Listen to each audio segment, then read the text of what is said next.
നമസ്കാരം. നമുക്ക് yes no question എടുക്കാം. Please kid me mother knows. നിങ്ങളൊരു കാര്യം മനസ്സിൽ വിചാരിക്കുക, അത് സാധിക്കുമോ എന്ന് നോക്കാം. ഓക്കെ, യെസ് നോ ക്വസ്റ്റ്യൻ ആണ്. ഓക്കെ, ഒരു കാർഡ് സെലക്ട് ചെയ്യുക. ഒരു കാര്യം മാത്രമേ മനസ്സിൽ വിചാരിക്കാവോ, മിക്സ് ചെയ്ത് വിചാരിക്കരുത്.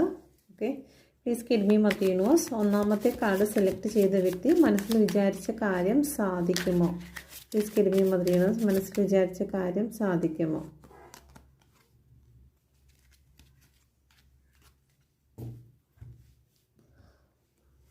ഓക്കെ, ഇപ്പോൾ പ്രപഞ്ചം പറയുന്നത് നിങ്ങൾ മനസ്സിൽ വിചാരിച്ച കാര്യം നിങ്ങളുടെ ഉള്ളിൽ തന്നെ ഇൻറ്റ്യൂഷൻ നൽകും. ഓക്കെ, കുറച്ച് സമയത്തേക്ക് നിങ്ങളുടെ ഉള്ളിലുള്ള ശബ്ദത്തെ നിങ്ങൾ കേൾക്കുക, നിങ്ങളുടെ ആത്മാവിൻ്റെ ശബ്ദത്തെ കേൾക്കുക.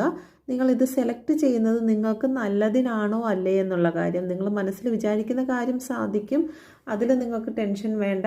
പക്ഷേ നിങ്ങൾക്ക് ഏറ്റവും അത് ബെറ്ററായിട്ടുള്ള കാര്യമാണോ എന്നുള്ള കാര്യം നിങ്ങളൊന്ന് ചോദിക്കുക, നിങ്ങളുടെ ഉള്ളിൽ തന്നെ നിങ്ങൾ ചോദിക്കുക. ഓക്കെ, ഇവിടെ പറയുന്നത് തീർച്ചയായിട്ടും നിങ്ങളുടെ നിലപാടിൽ ഉറച്ചു നിൽക്കുക എന്നുള്ളതാണ്. നിലപാടിൽ ഉറച്ചു നിൽക്കുക എന്ന് പറയുമ്പോൾ നിങ്ങൾക്ക് ഇടയ്ക്കിടയ്ക്ക് തോന്നും ഇതെടുക്കാം. ഓക്കെ, ഇടയ്ക്കിടയ്ക്ക് തോന്നും ഇതെടുക്കാം. അപ്പം നിങ്ങളുടെ രണ്ട് മൈൻഡ് ഇവിടെ കാണിക്കുന്നുണ്ട്. അപ്പോൾ ആ രണ്ട് മൈൻഡിൽ നിങ്ങൾ ഏതാണ് സെലക്ട് ചെയ്യേണ്ടതെന്ന് നിങ്ങളുടെ നിലപാടിൽ ഉറച്ചു നിൽക്കുക. അങ്ങനെ നിലപാട് എന്തെന്ന് മനസ്സിലാകണമെങ്കിൽ നിങ്ങൾ കുറച്ച് പുറമേയുള്ള കാര്യങ്ങളെ റിജക്റ്റ് ചെയ്തുകൊണ്ട് നിങ്ങളുടെ ഉള്ളിലേക്ക് തന്നെ നിങ്ങൾ ഫോക്കസ് ചെയ്യുക. അപ്പോൾ നിങ്ങൾക്ക് അതിൻ്റെ കൃത്യമായിട്ടുള്ള ഉത്തരം ലഭിക്കുമെന്ന് യൂണിവേഴ്സ് ഇവിടെ പറയുന്നുണ്ട്. ഓക്കെ, അപ്പം മനസ്സിൽ വിചാരിച്ച കാര്യം ഓക്കെയാണ്, നിങ്ങൾ അതിൽ ഉറച്ചു നിന്നാൽ മാത്രം മതി. നിങ്ങൾക്ക് ഇതിൽ ഏതാണ് വേണ്ടതെന്നുള്ള കാര്യം ഉറച്ചു നിന്നാൽ മാത്രം മതി. ഓക്കെ, രണ്ടാമത്തെ കാർഡ് സെലക്ട് ചെയ്ത വ്യക്തികൾക്ക് നിങ്ങൾക്ക് ഗ്രോത്ത് ലഭിക്കും, പക്ഷേ അതിനു വേണ്ടി ഒരു ടൈം യൂണിവേഴ്സ് വെച്ചിരിക്കുന്നുണ്ട്.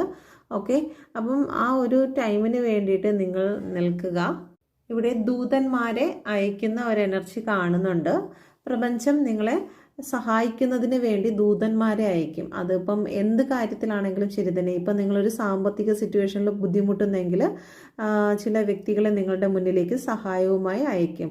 നിങ്ങൾ രോഗത്തിലാണെങ്കിൽ ആ രോഗത്തിൽ നിന്ന് നിങ്ങൾക്കൊരു മാറ്റം ലഭിക്കുന്നതിന് വേണ്ടി പ്രപഞ്ചം നിങ്ങളുടെ അടുത്തേക്ക് ദൂതന്മാരെ അയക്കുന്നതായിട്ടാണ് കാണുന്നത്. അപ്പം നിങ്ങൾക്ക് വരുന്ന അനുഗ്രഹം എന്ന് പറയുന്നത് ഉയരത്തിൽ നിന്നുമുള്ള അനുഗ്രഹം, പ്രപഞ്ചത്തിൽ നിന്നുമുള്ളൊരു സഹായമാണ് നിങ്ങളെ തേടി എത്തുന്നത്. നമ്മൾ മനുഷ്യരെ ആശ്രയിച്ച് കഴിഞ്ഞാൽ ഒരു പക്ഷേ അവർ നമ്മളെ റിജക്റ്റ് ചെയ്യും. പക്ഷേ പ്രപഞ്ചത്തിൽ നിന്നുള്ളൊരു സഹായമാകുമ്പോൾ അതെന്നും നമ്മുടെ കൂടെ തന്നെ